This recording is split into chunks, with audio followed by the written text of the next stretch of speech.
नमस्कार दोस्तों, मैं हूं अवधेश शर्मा और आप सभी का हमारे YouTube चैनल में आपका स्वागत है। आज की वीडियो में आप सभी को अटल पेंशन योजना से संबंधित संपूर्ण जानकारी देने वाले हैं, तो आप सभी हमारे वीडियो में बने रहिएगा। वीडियो को स्किप करके बिल्कुल नहीं देखिएगा। ये अटल पेंशन योजना है, यह बहुत लाभदायक है। यह सभी को करवाना एकदम अनिवार्य है जो 18 से 40 वर्ष के बीच की हो, क्योंकि फिर अगर जिसका उम्र पार हो गया होगा तो उसके लिए तो बेनिफिट नहीं है, लेकिन 18 से 40 वर्ष की उम्र वालों को के लिए बहुत बेनिफिट है।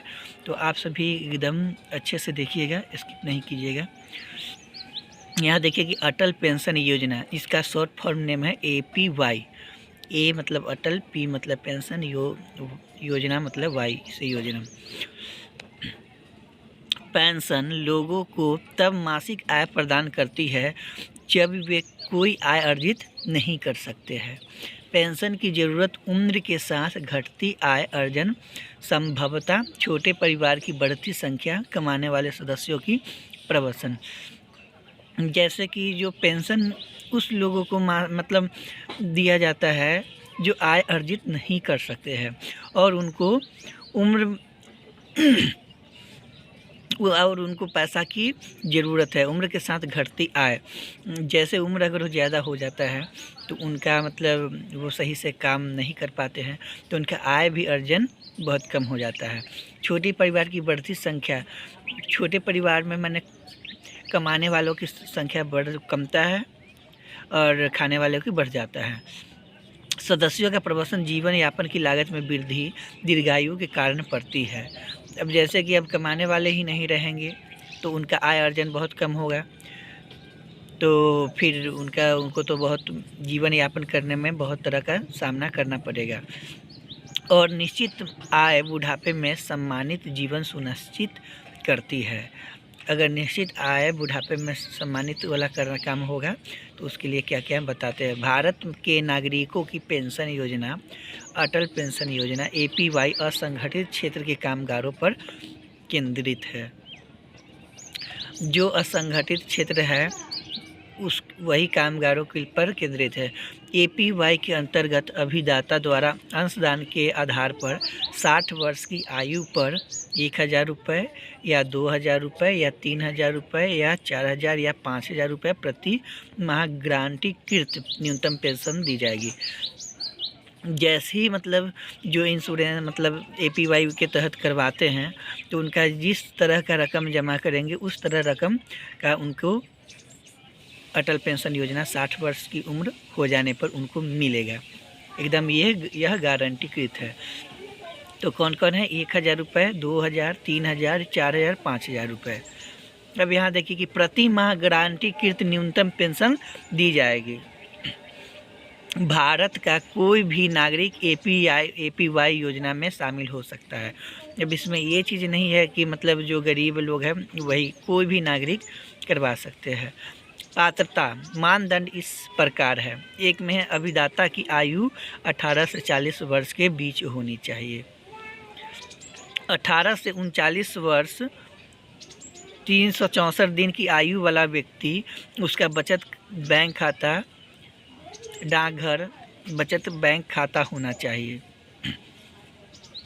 18 वर्ष से 39 वर्ष 365 दिन, 364 दिन 365 में एक दिन कम ही होना चाहिए। अगर 40 वर्ष भी होता है तब, अगर जैसे 365 हुआ तो वो चीज़ ख़त्म हो गया। APY खाते के बारे में आवधिक अद्यतन प्राप्त करने के लिए संभावी आवेदक पंजीकरण के दौरान बैंक को आधार और मोबाइल नंबर दे सकता है। हालांकि नामांकन के लिए आधार अनिवार्य नहीं है।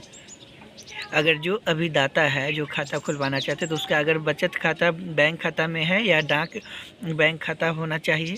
और APY के बारे में आवधिक अद्यतन जो भी APY के बारे में पूरा जानकारी होना चाहिए। और उनको आवेदक पंजीकरण के दौरान जो आप जिस समय पंजीकरण करेंगे APY का उस समय आधार कार्ड और मोबाइल नंबर दे सकते हैं। हालांकि नामांकन के लिए आधार अनिवार्य नहीं है। अब सरकार का अंशदान क्या है वो हम बताते हैं। अभिदाताओं के लिए भारत सरकार से सह अंशदान 5 वर्ष अर्थात वित्तीय वर्ष 2015 से 16, 2019 से 20 तक उपलब्ध है। देखिए क्या बोला जा रहा है कि अभिदाताओं के लिए भारत सरकार से अंशदान 5 वर्ष अर्थात वित्तीय वर्ष 2015 से 16, 2019 से 20 तक उपलब्ध है, जो 1 जून 2015 से 31 मार्च 2016 की अवधि के दौरान योजना में शामिल होते हैं। जो 2015 से लेके 1 जून 2015 से लेकर 31 मार्च 2016 तक इस योजना में शामिल होते हैं और जो किसी सांविधिक सामाजिक सुरक्षा योजना में शामिल नहीं है, मतलब कोई भी सामाजिक सुरक्षा योजना में शामिल नहीं है तथा आयकर दाता नहीं है, वो आयकर नहीं देते हैं। जैसे सरकार को होता है कि आय आता है तो उसका मतलब जो इंटरेस्ट दिया जाता है वो होता है।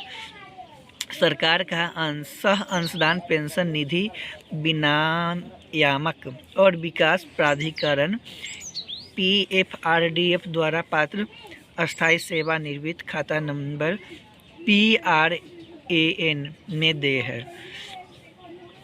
यहाँ देखिए कि वो आयकर नहीं देते हैं और सरकार का अंशदान पेंशन विनियामक में विकास प्राधिकरण PFRDF द्वारा पात्र से सेवानिवृत्त खाता नंबर PRN में देय है, खाता नंबर PRN में देय है, जो केंद्रीय रिकॉर्ड रखने वाली एजेंसी से इस आशय का पुष्टिकरण प्राप्त होने के बाद दिया जाता है।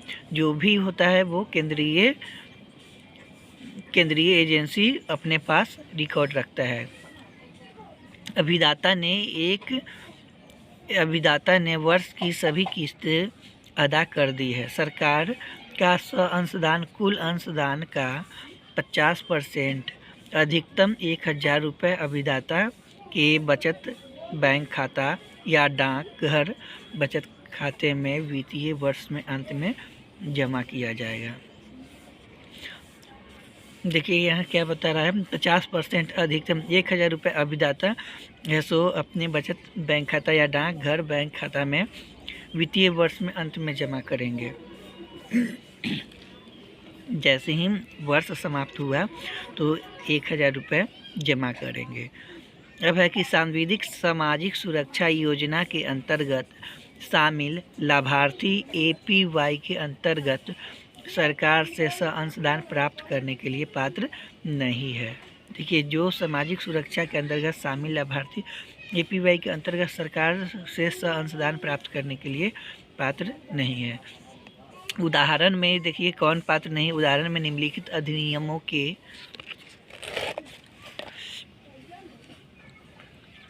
अंतर्गत सामाजिक सुरक्षा के सदस्य APY के अंतर्गत सरकार से अंशदान प्राप्त करने के लिए पात्र नहीं है। जैसे में है कि एक में है कि कर्मचारी भविष्य निधि और विविध प्रावधान अधिनियम 1952, जो कर्मचारी रहते हैं उनको इसका लाभ नहीं मिलेगा, 1952 है।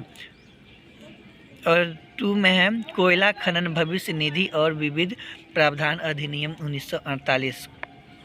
3 में है असम चाय बागान भविष्य निधि और विविध प्रावधान 1955। 4 में है नाविक भविष्य निधि अधिनियम 1966। 5 में है जम्मू कश्मीर कर्मचारी भविष्य निधि और विविध प्रावधान अधिनियम 1961। 6 में है अन्य कोई सांविधिक सामाजिक सुरक्षा योजना।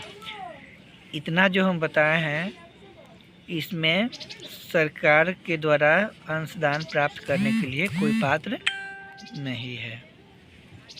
अब APY योजना में कौन कौन शामिल हो सकते हैं वो बताते हैं। अभिदाता द्वारा दिए गए अंशदान के अनुसार 1000 रुपये या 2000 रुपये या 3000 रुपये या 4000 रुपये या 5000 रुपये प्रति माह न्यूनतम गारंटीकृत मासिक पेंशन 60 वर्ष की आयु से दिया जाएगा। जैसा जो पैसा जमा करेंगे उसी अनुसार 60 वर्ष के बाद 1000, 2000 या 3000 या 4000 या 5000 पेंशन दिया जाएगा। अटल पेंशन योजना के अंतर्गत न्यूनतम पेंशन का लाभ सरकार द्वारा इस अर्थ में गारंटीकृत होगा कि पेंशन अंशदान पर वास्तविक प्राप्त प्रति लाभ अंशदान की अवधि के दौरान न्यूनतम गारंटीकृत पेंशन के लिए माने गए प्रतिलाभ से कम है। यहाँ देखिए कि अंतर्गत यहाँ है कि दिया जाएगा न्यूनतम पेंशन लाभ गारंटीकृत होगा और अंशदान वास्तविक अवधि के दौरान न्यूनतम जितना मतलब जितना पैसा वाला भरेंगे उसके अनुसार अंशदान गारंटीकृत लाभ मिलेगा। तो ऐसी कमी का निधियन सरकार द्वारा किया जाएगा। दूसरी ओर पेंशन अंशदान पर वास्तविक प्रतिलाभ अंशदान की अवधि के दौरान न्यूनतम गारंटीकृत पेंशन के लिए माने गए प्रतिलाभ से अधिक है। यह अधिक सरप्लस राशि अभिदाता के खाते में जमा कर दी जाएगी, जिसके परिणाम स्वरूप अभिदाता को योजना से वर्धित लाभ मिलेंगे। जो 60 वर्ष हो जाएगा अभिदाता तो उनके खाते में हर माह पैसा जमा कर दिया जाएगा जिससे वो उनको लाभ मिल सके। अब देखिए सरकार प्रत्येक पात्र अभिदाता के लिए कुल अंशदान का 50% या 1000 रुपये वार्षिक जो भी कम हो का भी अंशदान करेगी, जो 1 जून 2015 से 31 मार्च 2016 की अवधि के दौरान योजना में शामिल होते हैं तथा जो किसी सामाजिक सुरक्षा योजना के लाभार्थी नहीं है और आयकर भी नहीं देता है। सरकार से अंशदान विधि 2015 से 2019 से 20 तक 5 वर्ष के लिए उपलब्ध होगा। वर्तमान में राष्ट्रीय पेंशन निधि एनपीएस के अंतर्गत अभिदाता की सीमा तक अंशदान के लिए लाभ और साथ ही अंशदानों पर निवेश प्रति लाभ पाने का पात्र है। इसके अलावा एनपीएस से निकलने पर वार्षिकी का क्रय मूल्य पर भी नहीं लगता है और केवल पेंशन आय की अभिदाता की सामान्य आय की हिस्सा समझी जाती है। वो जो होता है जो एनपीएस के जरिए जो पैसा मिलता है वो सामान्य आय का हिस्सा समझा जाता है तथा अभिदाताओं पर लागू समुचित सीमांत दर से कम लगाया जाता है। प्रस्ताव है कि ऐसा एक निरूपण एपीवाई के अभिदाता को दिया जाए। हालांकि वर्तमान में एनपीएस के अंतर्गत उपलब्ध कर व्यवस्था के अनुरूप एपीवाई के अंतर्गत अभिदाता को ही लाभ अभी दिया जाना बाकी है। देखिए हम इसको पूरा अच्छे से डिफाइन करके नहीं बता रहे क्योंकि ये बहुत बड़ा है। आप लोग को अगर कहीं भी समझ में नहीं आएगा तो आप कमेंट करके पूछिएगा तो हम बता देंगे। एपीवाई के अंतर्गत अंशदान को केंद्र सरकार या राज्य सरकार या एनपीएस लाइट या स्वावलंबन योजना या एपीवाई के लिए पीएफआरडीए द्वारा निर्धारित निवेश दिशा निर्देशों के अनुसार निवेश किया जाता है। चलिए अब हम नेक्स्ट पेज में चलते हैं। अब हम नेक्स्ट पेज में एपीवाई खाता खोलने की प्रक्रिया आप सभी को हम समझाएंगे। अभी हम इतना ही पर समाप्त करेंगे।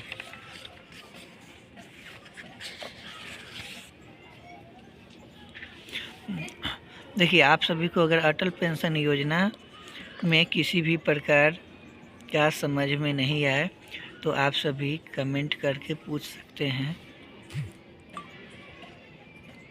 एक बार हम आपको शुरू से अंत तक का वीडियो बता देते हैं।